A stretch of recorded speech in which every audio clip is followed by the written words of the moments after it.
Welcome, guys, to Join the Journey podcast with your hosts, Amy and Connie, where we'll talk about life experiences, hope to motivate, and talk about what success means to us. But keep in mind, we haven't made it yet. So stay tuned. Welcome, everybody, back to Join the Journey podcast. In today's episode, we have a very, very special guest with me today. Her name is Joanna Alexis. Welcome. Hey, y'all. I'm so excited to be here. Yeah. So unfortunately, today we don't have Amy with us today. We are having some technical difficulties as she's also out traveling right now. So today's episode will really just be you and I, Joanna. All right. So in today's episode, like I said, we have you and we're going to talk about having money mindset. Mindset on money? How do I say that properly? Having the right mindset about money. How about that? And before we continue on, would you mind giving us a quick background about you and what you do, Joanna?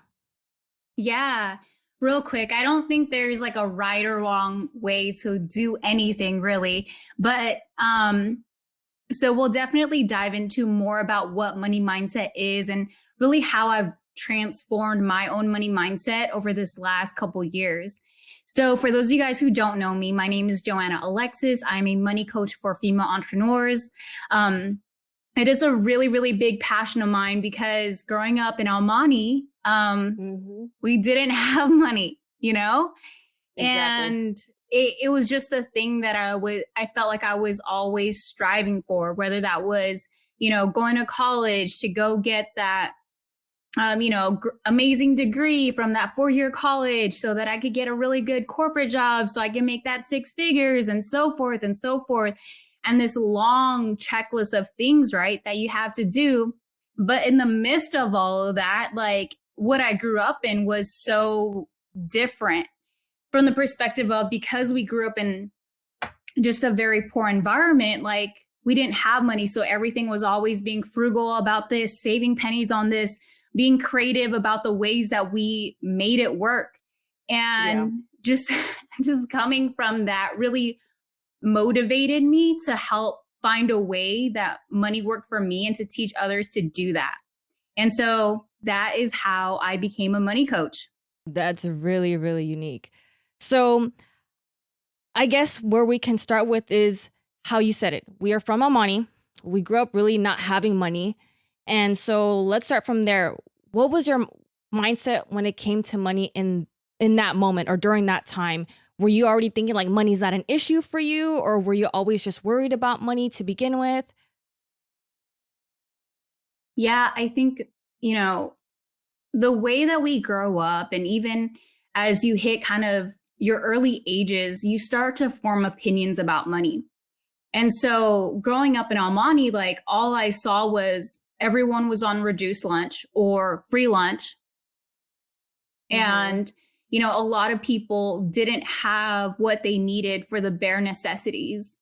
And I remember going to visit one of my friends' like house after school. Like that was a thing, right? Like, and I just remember like when we were, just eating at her house, like it was kind of a weird thing where I noticed that my friend was eating less because obviously I came over and they were like divvying up essentially, what they had to eat that day. Wow, really? And, there's just so many other stories like that where, friends that I knew from high school, they had children at a very young age and, maybe they got sick and they didn't have the money to pay for their health benefits and the surgery that they needed. And honestly, like that's actually what really inspired me. Like one of my friends, and I'm getting like teary-eyed even thinking about it. Yeah. But it was like a little earlier before our 10-year reunion where one of the girls like I went to high school with, same age as me, she had a child, and it just made me so sad, And was it because she was just struggling? Yeah. And so there's so many countless stories like that. I can go on, but all of that like really breaks my heart. And that's what really motivated me was like, there was just so much pain that I was witnessing. And I was like, well, I want to be able to turn this situation around, help people change their mindset about money, and also help people, actually have a tactical way to improve their money situation.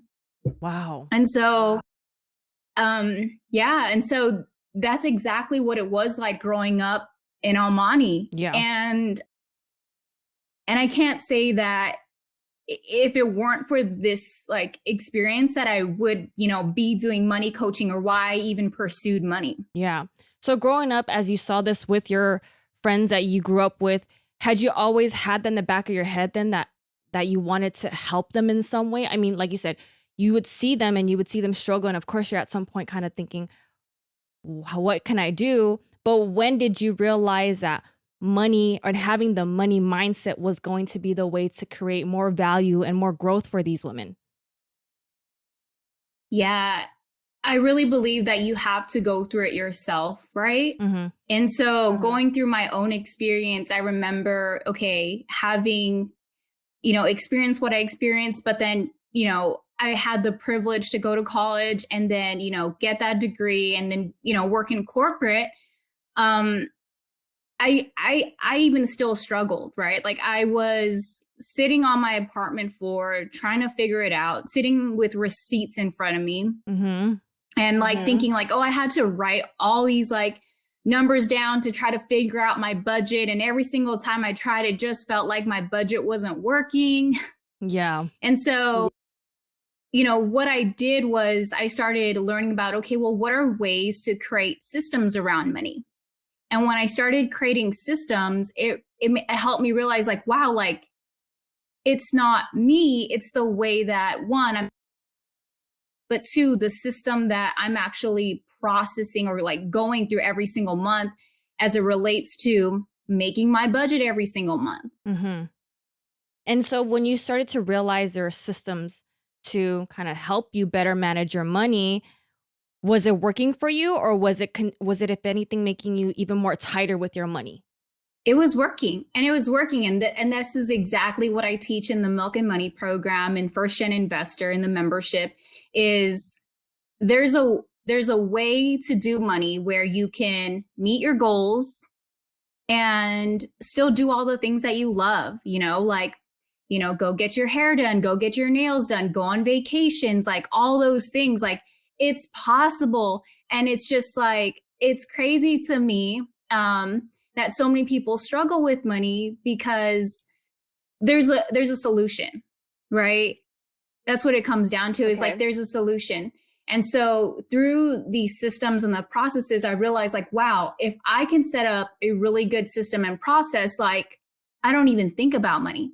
Like I don't even think about money. It's like today. Automated at that point, huh?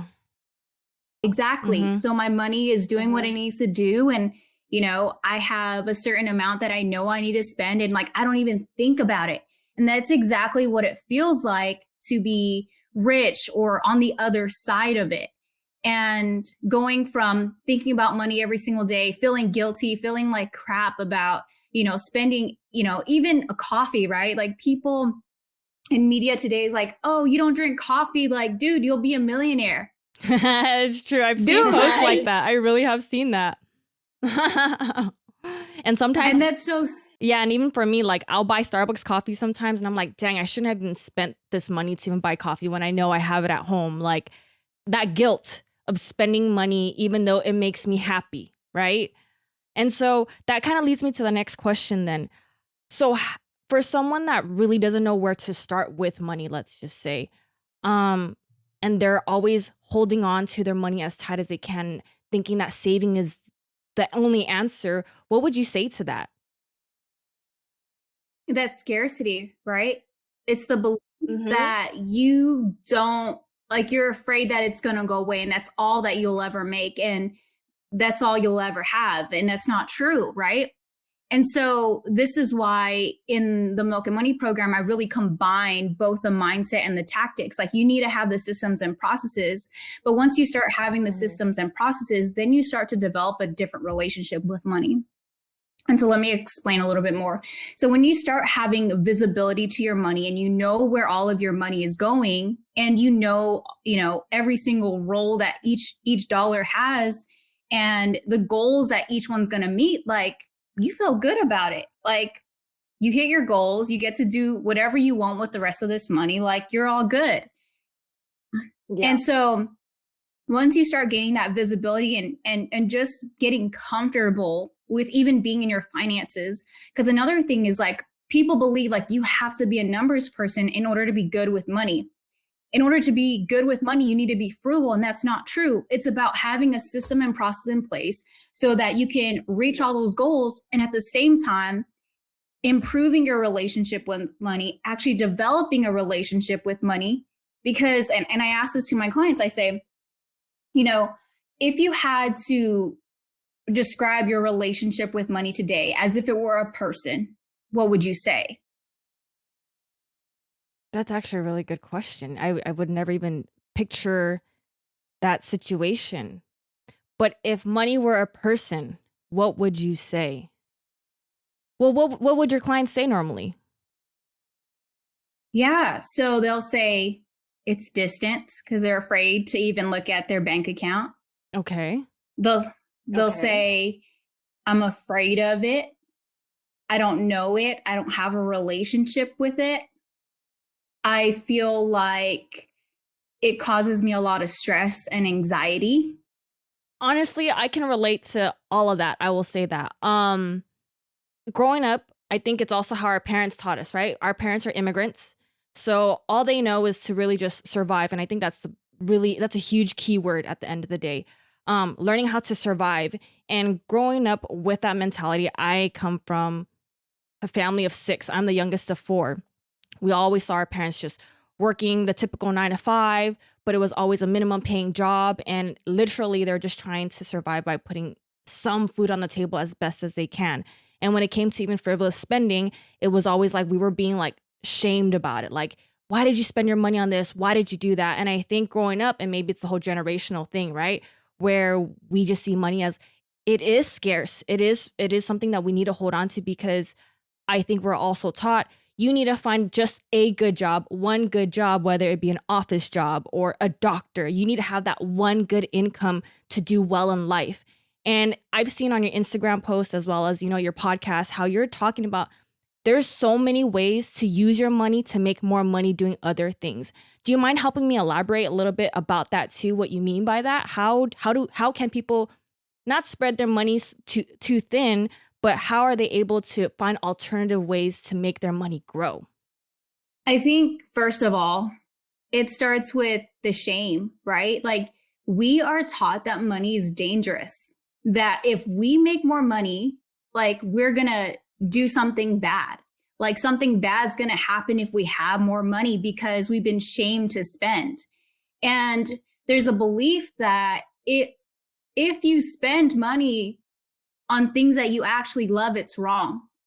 And every single time I have these female entrepreneurs come through, they say, well, I want to start a business because I want to save the world by X, Y, and Z. Every single one of them, right? Yeah. And including myself. Mm-hmm. And there's nothing wrong with that. But to justify that you want to make money only because you want to save the world creates an issue for you from a money mindset perspective because you can never keep it. It's too big of a picture. That doesn't really show a real pathway to get there, does it? At least from what you're telling me, I guess. That's what I'm getting from it. What I'm really describing is, do you know the colanders? Like, you think about, when you're making spaghetti and you're like draining out the pasta and like the water's coming in, but the water's also going out. So it's just like that, right? Like, when you feel guilt and you feel shame about money, what happens is any money that you make, you feel scared to keep it. And you feel scared that when you make money as an entrepreneur, you feel like you need to give it away because that's the only way you feel justified making money. But here's the thing, there is nothing freaking wrong with women having lots of freaking money and making tons of it, right? And here's the thing, you are worthy of having that money just because you are. Because of who you are, it's your freaking birthright. Anybody has it. And there's a belief that it's like, it's only for the rich people. It's like you had to grow up to have that. And that's not true. It's available for everyone, but it's the limitations that we create for ourselves through our upbringings that we have to work through in order to unlock those barriers, in order to actually start believing I can fucking have it. Uh-huh. I see what you mean. And so it comes back down to truly your mindset about money, how it has to transform in order for all of us to unlock and level up when it comes to making more money in this case. Okay.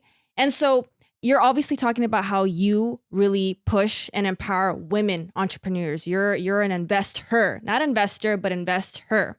And you really show that in your posts. You're always about, let's level up, let's do more. Don't be afraid. Don't even try to fall into the gender roles about, men are supposed to be the ones to be the breadwinner.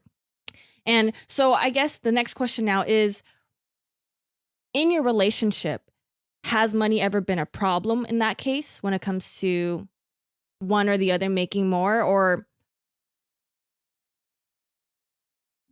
that's a good question. And I say it like this, like, I am not meant to shrink because others are afraid to be big and play big. And that's the biggest problem that I see when I just experience communities or just people in real life, right? Like, when you get big and you attain some kind of success, people are quick to push you down with, and I actually shared this on my Instagram, like, people who are your friends who have known you for a really long time, they're quick to give you those backhanded compliments or those like one-uppers. And I say that because they're afraid. They're afraid that you are going to outgrow them and that you're going to play bigger than them because at some point in time, you were smaller than them. wow, that hits real heavy, actually. I feel like I know that feeling so well. And I think that just really resonated with me. So what do you say to those haters then at this point then? Because that's just bottom line what they are, obviously. Yeah, like a big part of money is the energy, right? Like the energy and the vibe and how we feel, how we carry ourselves in our bodies and the stress. Like, I don't have energy for it. That's well put, yeah. Afraid of me being big. He's like, hell yeah, be my sugar mama. Yes. Like, he's not afraid of that. And I think that him also having a lot of self-confidence in his own thing and what he's doing, like, he's not threatened by me. And I think that's the biggest thing, like, when it comes to relationships, is sometimes, like, when women do make more money, it can come off as really masculine. Yeah. And there are studies that show that, when women are more feminine and men are more masculine, like, the relationships tend to be a lot smoother. And there's nothing wrong with that, but you don't need to be masculine to make a crap ton of money or be wealthy. Like, you can do it from a feminine perspective. And I feel like one of the things that I've learned growing up is, I feel like because we are Asian and women of color, my family always felt like I was going to get picked on. And so I had to be bolder, I had to be louder, and I had to stand up for myself and be a lot more assertive. And that's just because, they were afraid that as a minority, like, we were going to be taken advantage of. And so for whatever reason, there's this like feeling that I've always had, like, oh, like, so much, like, I guess. Is it having to the prove best way yourself? To say? Exactly. Mm-hmm. Having to prove yourself. Mm-hmm. And what happens is when you go into, even in the corporate environment, right? Like, it's a lot more men than it is female, and it's a lot more white than it is color. And so when you're in those environments, it feels like you have to be masculine. Yeah. And that's not true. And that's not true. You can still be feminine and make lots of money. And I actually see that women who actually are okay with being feminine and don't see it as a weakness do a lot better. Wow. So let's talk a little bit about the programs that you offer, Joanna. I know you hype it up on Instagram. I'm always like, interactive with your little polls and stuff. I think it's super cool because it really does give women this type of power, empowerment, where, yeah, we're bad bitches and we could do everything and anything we want. And with money, it's not a bad thing. It's just building more opportunities for us, especially now growing up in this generation where we no longer, or at least the status quo is, we aren't women that need to depend on men when it comes to financial security. We are our own person at the end of the day, and we can create those opportunities ourselves. So tell me what your experience has been like on Instagram when it comes to just feedback from people and what you're doing and putting out content-wise. I think that, a lot of women are inspired coming from where I've grown up and being able to be where I am today. And I do not take for granted that, I definitely had privileges along the way, but I also grew up very similar to girls who lived in Almani and, just went through all those challenges that they went through. And so I think that overall the feedback is inspiring, motivating, and powerful. Like, I feel like sometimes that it gives them permission to be who they really want to be, but are afraid to actually say it or actually go after it. Yeah. So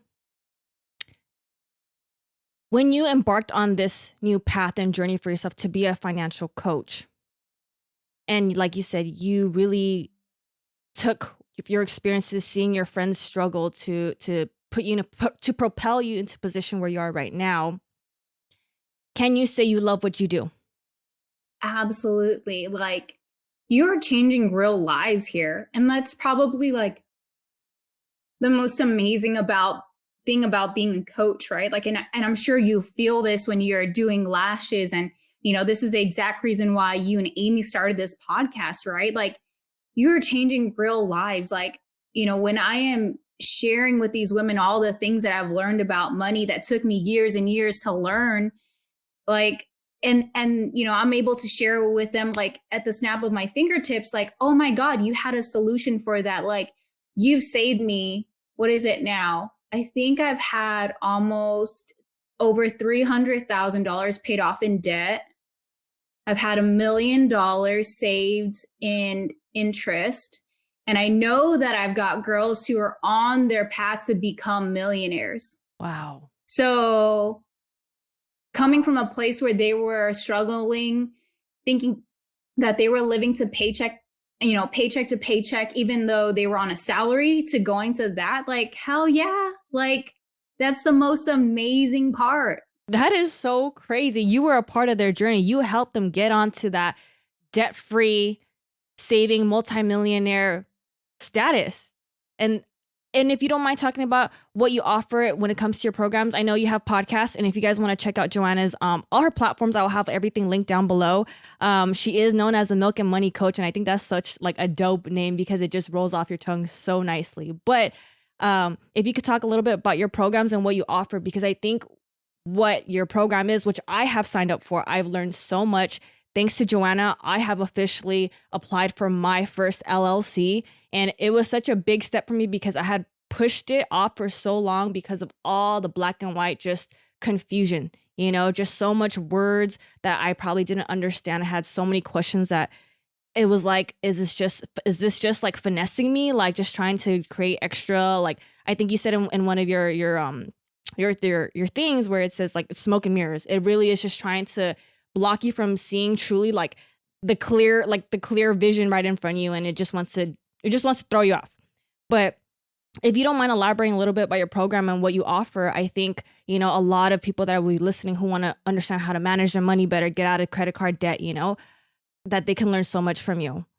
So I have 2 different programs. One is a personal finance program, which is the Investor Club. And that one is a membership. And that one, you are going literally from beginning to end, how to build a 6-figure net worth from scratch at a minimum, right? Like I've got girls who are on paths to become millionaires. So like I 100% know that,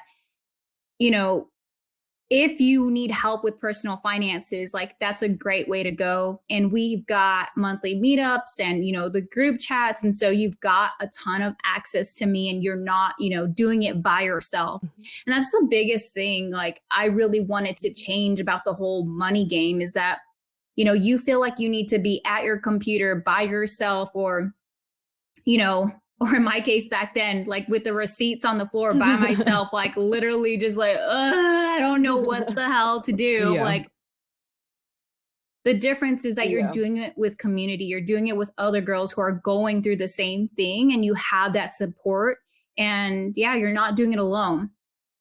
So that's the First Gen Investor Club and personal finances. And then you've got Boss Money 101. And this is exactly what Connie's taking right now is really like how to set up your business finances when you're just starting a business. So, taking you through how to set up your business entity, getting, your business bank account set up and your EIN, like how do you pay taxes? Like, what are the tax deductions that you should be taking? All that stuff. And then, and oh my God, like I can go on and on about taxes because dude, like when you start a business, it is insane how many tax deductions that you get. And you look at Donald Trump and even Jeff Bezos, like they pay 0 taxes, right? Like what the hell? Yeah. There's a lot of haters out there. I mean, for that, and I think, like you said, they don't understand. There's just so many people just that don't understand how taxes work. And it's not that you're cheating the system. It's that you're understanding how money works. And if you understand how money works and how it flows, you can too make it work in your favor, right? Essentially. And here's the thing, like when it comes down to it, if you really read a lot of the tax code, tax favor businesses, and this is why I serve female entrepreneurs, whether you're investing, it's less taxes when you're investing. It's less taxes when you own real estate. It's less taxes, with all the business deductions that you get. So I can go on and on about it, but so that's Business Money 101. And so there's 2 separate programs, but really both of them are important and for different reasons. A big thing too, when you talk about smoke and mirrors, I think investing is a huge one, like young people today see, people jumping on Bitcoin and what else? The whole like Tesla. The GameStop situation, you talked about that too on your story. Yeah, exactly. Like, here's the thing though, like for most people don't actually know how to invest. And I say that because they're taking hot tips from their friends and they're saying, jump on the bandwagon. You're going to make a ton of money. Guilty. The Investor Club teaches you how to actually invest from a long-term perspective and actually know like what the heck you're doing with investing. Yeah. So even in your programs, you actually talk a little bit more about investing too, then is what you're saying. In the Investor Club, I do. And that one in particular, there's also a section for female entrepreneurs who want to invest. Many times the biggest excuse that I get is, well, I don't have a 401k, so I can't invest. And that's not true. As a business owner, there are, tax advantage options for you. And like, I want you to know about them so you can take advantage of it. Yeah. And that's what I was going to ask was, what if people say, I just don't have money saved. I don't have money to invest and do these things to better manage or create more income for myself. What do you have to say to those people? You're spending $100 at Target every other day. You're spending, just, you're wasting money like on things that you actually don't care about, that actually doesn't make you happy. Like, just think about those things, not the things that you actually love, because those are different, right? Yeah. But the things that like aren't providing value to your life, like, you're doing that. And so what's a couple $100s to get into something like that when it can change your life? It could literally change the trajectory of your children's like future. Yeah. Whether or not you have money saved for college, or if you have money to even help your kids start a business, like imagine the financial difference and the burden that, your child doesn't have to take on. Because actually student loans can put people back on average 5 years when it comes to finances. And that's not even mentioning the car that you have to pay for, or, if you want to buy a house. And don't even get me started about like student loans and the whole like, is it worth it? I think it's funny that you mentioned that, how we should start thinking about how do we create a more better future for the next generation to come. And since nowadays this is the generation where it's all about instant gratification. It's like, oh my God, this is hot right now. Let me get this, let me get that. And it technically does make them happy in that moment. But maybe later on, maybe the next couple of days, they're like, all right, I'm ready for the next. So how do we become more disciplined in that case? Because I know that's just the biggest thing for everybody. It's just the consistency and discipline to want to save money for the bigger picture. Because maybe I still am, but I would say I used to be the type that would only think short-term goals, because I think short-term goals are going to hit my long-term goals, which is to get that house, but because I'm also a very instant gratifying type of person, I'm still trying to find my way to discipline myself in that case. So how do you advise, I guess, people like myself to take those baby steps to be able to wean off of that bad habit so that I can create a bigger and more life-fulfilling life when it comes to tangible assets such as buying a home? That's a great question. So a lot of people really struggle to get quiet time. And let me kind of like elaborate a little bit more. So many times, like, people are so stuck in the noise and following the crowds. And so what I mean by this is, and I felt this a lot when I was in LA, like, oh my God, let's go to this club, or let's go to this party, or like, oh my God, did you see her new bag? Like, it looks so good. It's from the new collection of LV, whatever. And I just remember like wanting to keep up with the Joneses. But when I would go home at night, like, I knew I really couldn't afford that $100 like drink bill, or like it actually didn't make financial sense in the current moment in time that I was in my financial situation. And when I got really quiet, like it actually didn't make me feel good. Right? Like when I went home and I explain it like a one night stand, right? Like you have that one night stand and you feel nasty, you feel dirty, and you feel gross about it the next day. But when you're with someone that you love and you adore and is like your soulmate, right? And like your person, like it feels good and it's different. And so the way I describe it is, clients, like, look for your 10 out of 10 worth it moments. Like, was it worth it for you? You paid $100 for that drink and you had a good time with your friends, but was it worth it for you? In some cases it is, in some cases it's not. And so that's what I always ask myself when I go through an experience, like, is this going to be a 10 out of 10 worth it moment? Or, after the fact that I do it, what was my experience? How do I rate that? Yeah.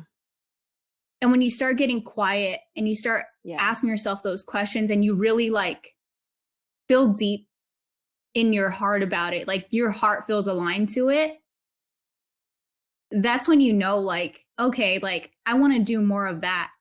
And when you start feeling good about that, you start getting addicted to that feeling versus the other one.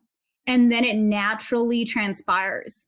And so for a lot of you millennials or even Gen Zs out there today who are experiencing that because, you're seeing people on TikTok or, just your friend group and whatnot, whatever you're going on, like ask yourself that when you go home at the end of the day, like, was that a 10 out of 10 worth it moment? Yeah. Or expense? I'm going to start asking myself that every time now too. I'm not going to lie. I'm the type that likes to, I wouldn't say spend a lot on a lot of like material goods, but I'm the type of person that likes to eat. Okay. And it's like Vietnamese food, Chinese food, in and out, whatever you want to call it. And even then, I feel like they're such small bills, but when I look at my account, sometimes I'm like, where the hell did my money go? And for me, I can't say like I'm a foodie. I just know I have to eat. But because I live in LA and I'm in this lifestyle too, technically, where everything's so fast paced, there's never enough hours in a day and I'm always getting something convenient. I do find myself a lot of times after I eat, where I'm like, oh, I should have just saved my money and I should have just meal prepped or something. And I always have like that guiltiness come out of me, or like, oh, I gained a couple pounds just because I know if I just didn't go out to eat, I wouldn't be feeling like this either. So I think I'm starting to feel that now, where I'm like, before I buy, like, I think I had that experience today. I'm going to go get some taco nazo. Oh, is it going to be worth it though? Am I going to feel good after it? And I was like, no, I shouldn't. I have to take care of this. I have to take care of that. And I was like, all right, I'm proud of myself for today. But I feel like it's those little steps though that really, like you said, it builds up to where, okay, you're going to keep grabbing for that energy, so that that the bigger picture that you're trying to attain, you're going to get there. But it's just a matter of time and discipline, like you said. And it's just comparing and rating it, if it's worth it or not, like you said, right? People think money and working out is about discipline, and it's not. And that's it. And that goes exactly back to mindset. It's like, it's how you feel about it.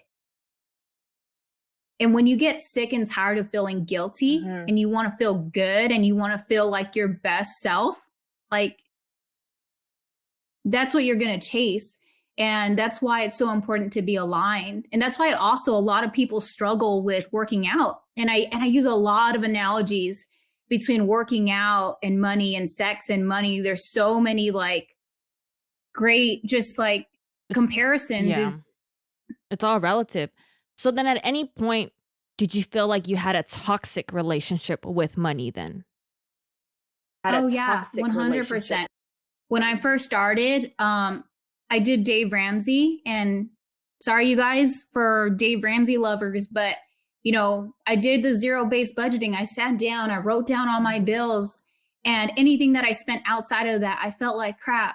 Like, if you have debt, then you shouldn't be spending money outside of, just your basic needs, because you're a horrible person if you do that. Like, heck yeah. And here's the thing, it was completely unrealistic. And I beat myself up every single time I got home, and I just felt bad, and I felt shame, and I felt guilt.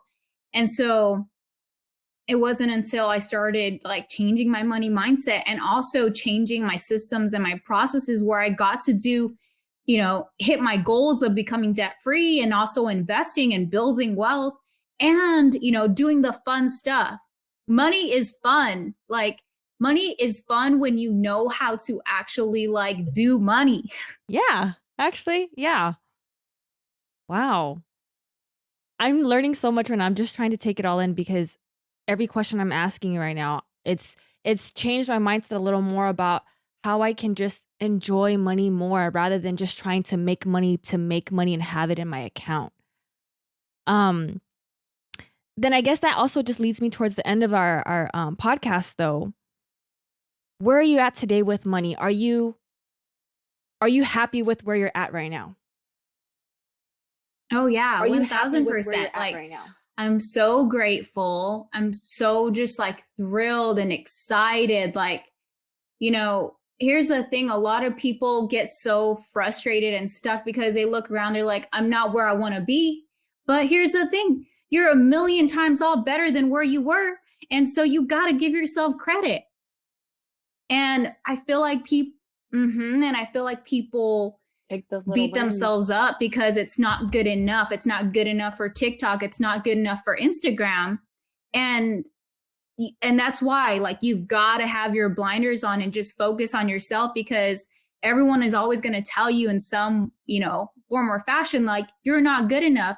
And you've got to know, and you've got to have your own self-confidence on the things that matter to you and how you value yourself. And it's really when you start building your own self-worth that your net worth starts to grow. So it's more of a spiritual journey before you can really get into the financial monetary side of it then.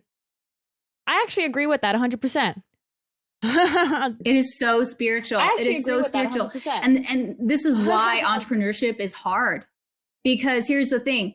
All the things about money is going to start to come out, because what do you have to do? You have to sell. So you are in direct relationship with money. And so this is the first time that if you sell or if you build a relationship or if you actually, ask your client for what you actually think you're worth and you get it, like you become, a lot richer.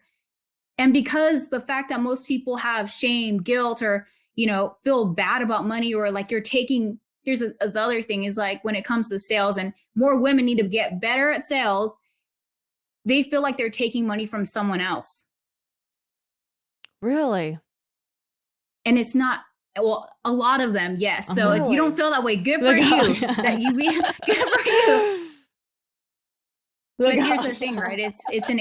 One, money is not yours. It's an exchange of energy, and it's working through you, right? So the fact that you have more money allows you to do more things, play bigger, and be happier and have all the things that you want in life. Yeah. And it's really about abundance. That it's not you or me, it's us, it's everyone. It's like, it's available. I love that, because in this podcast, Amy and I really, really hit heavy about, it's not just about us. There's a bigger picture when it comes to all of us. And there's an abundance of wealth out there for everyone to grasp onto. And I think that is so amazing, Joanna, that you are so willing and you're so passionate about wanting to help, especially female entrepreneurs, to get to this stage in their life where they can just be financially free. And I think I'm still on that road to that. I'm still figuring out my money in my case, because I'm still getting into new business ventures, but I'm not going to lie. If it wasn't for your program, I would be still so lost and just, again, making excuses saying, oh, I don't know. I'm just going to hold back on it because I don't know what is there for me in store in the future. But like you said, if you really start focusing on yourself and your self-worth, everything else starts to come into play. And of course, if you start to focus and become attentive towards money and what you want to do with money and the opportunities it can create, it comes in a full circle, doesn't it? And everything becomes the life that you want to have and live. And like you said, you're breaking all these generational, people of color barriers, it seems like right now. You're really focused on women. You're focused on people of color. You're also you're focused on just business women and how they should be empowered by all of this. This is nothing but only empowerment towards everybody, an opportunity. And I cannot wait to see what you continue to create, because your content, and if everybody is listening to this right now, please, please, please follow her on Instagram, because she's constantly posting every morning. Homegirl is like doing yoga in the morning and meditating, and you just sit with her half the time and you just want to do the same with her, because Joanna, even through Instagram, you're sending all the good vibes and energy towards us through the screen. And I hope to continue to see you thrive in this environment, because it really does inspire a lot of women like myself to move forward with that. And my last question though, and I hope this is like a really positive. Thanks so much. Yeah. And this is a really positive question that I want to ask now. For those that are really lost about money, that don't know anything about it, what can you tell them should be at least their first step to it? Identifying your money stories. That's actually the first step in the First Gen Investor Club and program, is sitting down and understanding why you feel the way that you do about money. What are the stories that have been told to you?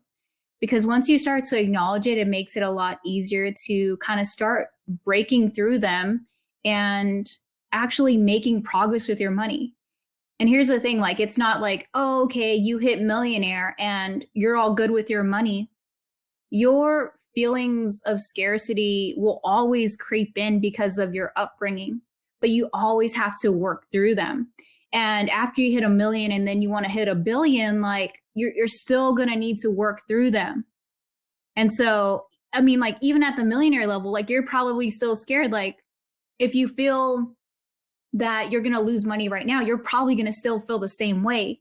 And so it's a continuous process. It's never ending. And so, yeah, that's what I would say is the first step. Wow. That is really unique. Well, thank you so much, Joanna. I had such a great conversation with you. And I know Amy wished she could be here with us. She had so many questions lined up too, because she had been following on Instagram for a while as well. And she was so curious about your programs. But other than that, Joanna, I wish you nothing but more health and wealth.